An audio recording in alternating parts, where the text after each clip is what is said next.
Good morning बच्चों। आज हम हिंदी में पढ़ेंगे कृतिका से चैप्टर नंबर फर्स्ट माता का आंचल, जिसको लिखा है शिव पूजन सहाय ने। माता का आंचल इस चैप्टर का नाम इसलिए रखा गया है क्योंकि माँ जो होती है अपने बच्चे से बहुत प्यार करती है और बच्चे को जो सुख है वह माँ के आंचल से ही प्यार होता है, मिलता है। माँ के आंचल में आने के बाद ही, माँ की गोदी में आने के बाद बच्चे सारे दुख को भूल जाता है, सारी चिंताएं खो देता है।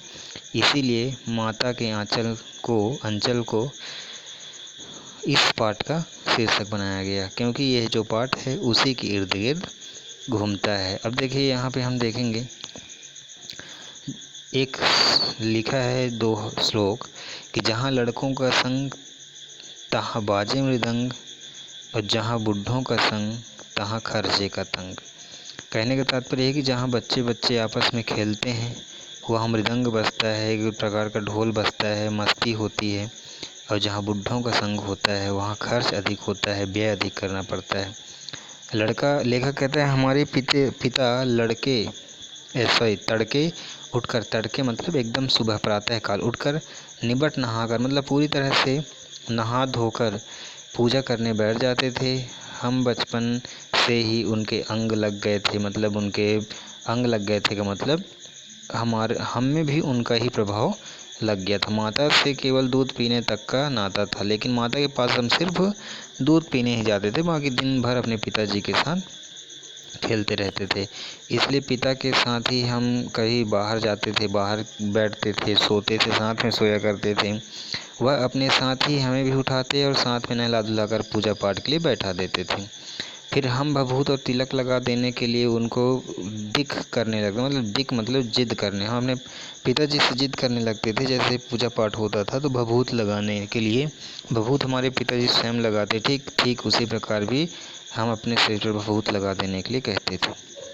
कुछ हंसकर, कुछ झुंझलाकर और कुछ डांटकर वह हमारे चौड़े लीलार में, लीलार मतलब मस्तक होता है, त्रिपुंड मतलब 3 लकीर ऐसा करके कर देते थे। हमारे लीलार में भभूत खूब खुलती थी, मतलब अच्छा दिखता था। सिर में लंबी लंबी जटाएं थी अर्थात बाल थी। भभूत रमाने से हमें खासे बम भोला बने, मतलब रमाने मतलब भभूत लगाने से हम बम भोला अर्थात शंकर जी जैसे रूप धारण कर लेते थे। अब पिताजी हमें बड़े प्यार से भोलानाथ कहकर पुकारा करते थे, पर असल में हमारा नाम था तारकेश्वर नाथ। बालक जो लेखक है वो कहता है कि मेरा नाम तो तारकेश्वर था, लेकिन पिताजी हमारे वेशभूषा के कारण हमको भोलानाथ कह के पुकारते थे। हम भी उनको बाबूजी कहकर पुकारा करते थे और माता को मैया प्यार से। जब बाबूजी रामायण का पाठ करते तब हम उनकी बगल में बैठे बैठे आईने में अपना मुँह निहारा करते थे। बचपने में एक हरकत होती है और वो हरकत इस लेखक में भी था। लेखक कहता है कि जब हमारे बाबूजी रामायण का पाठ करते थे तो हम बगल में बैठ कर के आईना की तरफ अपना चेहरा देखा करते थे, और जब वह हमारी ओर देखते तब हम कुछ लजा करके, शर्मा करके, मुस्कुरा करके आईना नीचे कर लेते थे। वह भी मुस्कुरा पड़ते थे और पिताजी हमारे इस कार्य को देखकर वो भी मुस्कुरा पड़ते थे। पूजा पाठ कर चुकने के बाद वह राम राम लिखने लगते और अपनी एक रामनामा बही का मतलब होता है एक कॉपी था जिसमें पूरा राम नाम लिखे हुए थे। तो उस बही पर 1000 राम नाम लिखकर वह उसे पाठ करने की पोथी के साथ बांध कर रखते। जिस रामायण को वह पाठ करते थे उसके साथ वह उसको बांध कर रखते थे। फिर जो है, जब देख लीजिए यहाँ पे बालक को प्यार करता हुआ पिता का चित्र दिखाया गया है।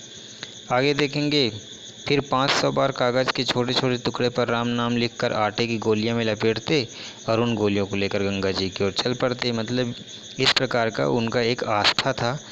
राम नाम 500 बार लिखते थे। 500 बार नाम लिखने के बाद उस कागज़ को आटे की गोली बनाते थे और गंगा जी में ला के प्रवाहित कर देते थे।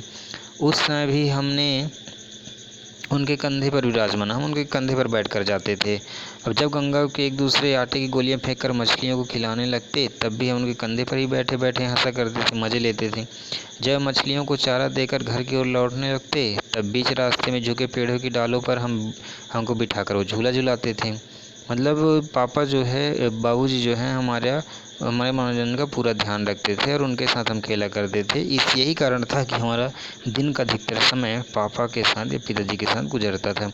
कभी कभी बाबूजी हमसे कुश्ती भी लड़ाते, मतलब हमसे हमारा मनोरंजन करने के लिए, खुद का मनोरंजन करने के लिए हमसे कुश्ती भी लड़ाते थे। वह शिथिल होकर हमारे बल को बढ़ावा देते और हम उनको पछाड़ दिया करते थे, और हम खुश हो जाएं, हमको अच्छा लगे, इसलिए वो हमसे हार जाते थे। वह उतान पड़ जाते थे, मतलब उल्टा पड़ जाते थे और हम की छाती पर चढ़ जाते थे। जब हम उनकी लंबी लंबी मूँछें उखाड़ने लगते तो हंसते हंसते हमारे हाथों को मूँछों से छुड़ाकर वो हमें चूम लेते थे, मतलब दुलार करते थे, प्यार करते थे। फिर जब हमसे खट्टा और मीठा चुम्मा मांगते तब हम बारी बारी से अपना बायां और दाहिना गाल उनके मुंह की ओर फेर देते थे। अब बाएं का खट्टा चुम्मा कहते थे और दाहिने का मीठा चुम्मा। अब इस तरीके से दाढ़ी या मूँछ हमारे कोमल गालों में गड़ा करता था। हम झुंझलाकर फिर उनकी मूँछें नोचने लग जाते थे। इस पर वह बनावटी रोने लगते और हम अलग खड़े खिलखिलाकर हंसने लग जाते थे। मतलब इस तरीके से हम मनोरंजन किया करते थे। अब उसके साथ साथ हंसते हंसते जब हम घर आते तब साथ ही चौके पर खाने बैठते। एक साथ माता जी खाना निकालती थी और हम सब साथ बैठकर खाते थे। जब हम खाकर अफर जाते, मतलब पेट भर जाता था, तब मैया थोड़ा और खिलाने के लिए हट करती थी और बाबूजी से कहने लगती कि आप तो 4-4 दाने के कौर बच्चे के मुंह में देते जाते हैं, इससे थोड़ा खाना खा पाता है तो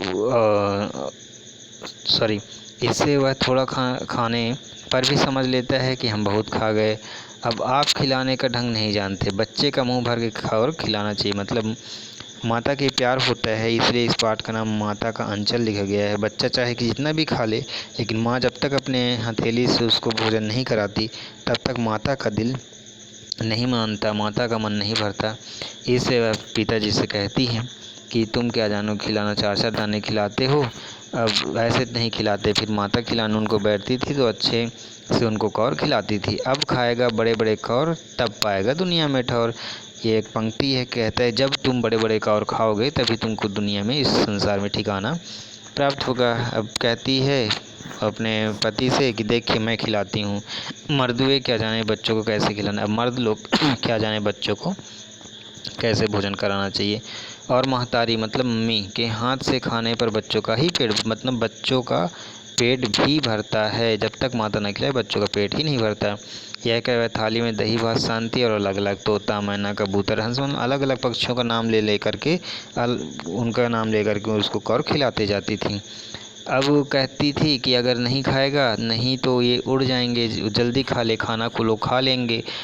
पर हम उन्हें इतनी जल्दी उड़ा जाते थे कि उनको मतलब जो खाना होता था उसको उड़ने का मौका ही नहीं मिलता था। अब आगे देखेंगे, जब हम बनावटी चिड़िया को चट कर जाते थे तब बाबूजी कहने लगते अच्छा अब तुम राजा हो, जाओ खेलो। इस तरीके से फिर हमको खेलने की इजाज़त मिल जाती थी। बस हम उठकर चलने कूदने लगते थे। फिर रस्सी में बंधा हुआ काठ का घोड़ा लेकर नंग धड़ंग बाहर गली में निकल जाए। नंग धड़ंग का मतलब होते बिना वस्त्र पहने हम गली में ऐसे खेलने निकल जाते थे। जब कहीं मैया हमें अचानक पकड़ पाती, मैया भी हमारे साथ आती थी, हमको जब अचानक पकड़ लेती थी तो हमारे लाख छटपटाने पर भी एक चुल्लू कड़वा तेल हमारे सिर पर डाल देती थी। अब बचपन में ऐसा होता है, जब बच्चा खेलने लगता है सिर में तेल नहीं रहता, माता उनको पकड़ती है और बच्चा कहता है, लेखक कहता है कि माता हमको एक अच्छे से तेल लेकर के हमारे सिर पर मल देती थी।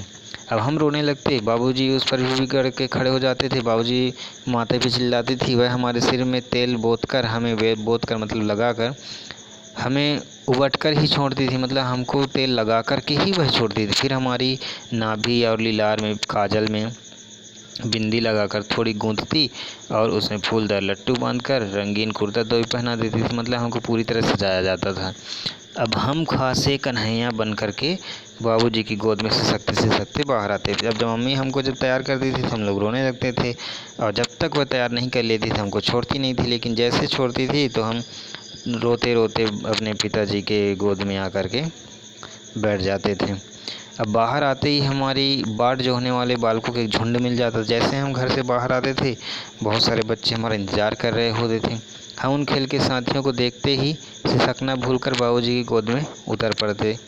बाबूजी की गोद से उतर पड़ते मतलब अपनी सिसकना छोड़कर हम बाबूजी की गोद से उतर पड़ते और बच्चों के साथ जा कर के, हम जोलियों के साथ मतलब अपने मित्रों के साथ हम जा कर के तमाशे करने लग जाते थे। तमाशे भी ऐसे वैसे नहीं थे, तरह तरह के नाटक करते थे हम।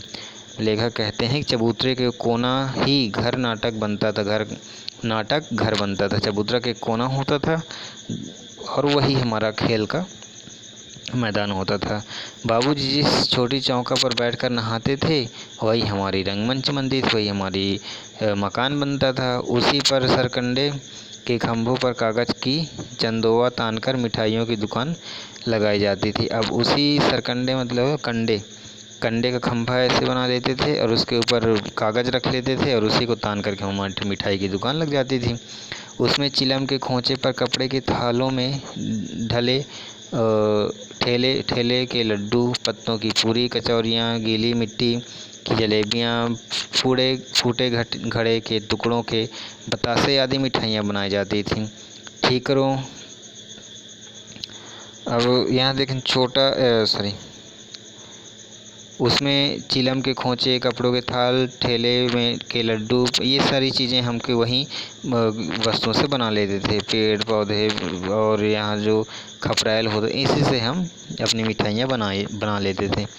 अब ठीकरों के बटखरे और जस्ते के छोटे छोटे टुकड़े के पैसे बनते थे और छोटा छोटा जो खपरैल होता था या फिर टीना का टुकड़ा होता था, इसके हम पैसे बनाते थे और हम ही लोग खरीदार और हम ही लोग दुकानदार। बाबूजी भी 2-4 गोरखपुरी पैसे खरीद लेते थे।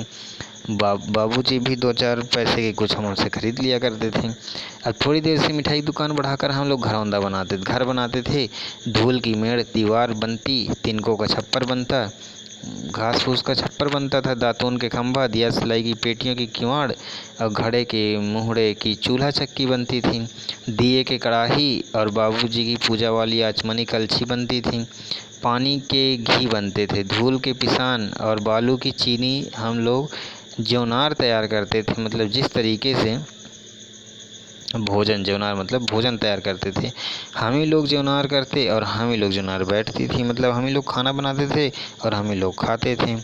अब जब पंगत बैठ जाती है, अर्थात जब सब लोग खाने के लिए बैठ जाते थे, तब बाबूजी धीरे धीरे आकर पात के अंत में जीमने का मतलब होता है भोजन करने के लिए बैठ जाते थे। अब उनको बैठते देखते ही हम लोग हंसकर और घरौंदा बिगाड़ कर भाग चलते थे।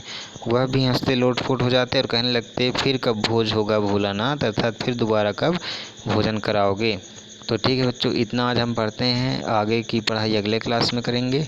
धन्यवाद। आपका दिन शुभ हो।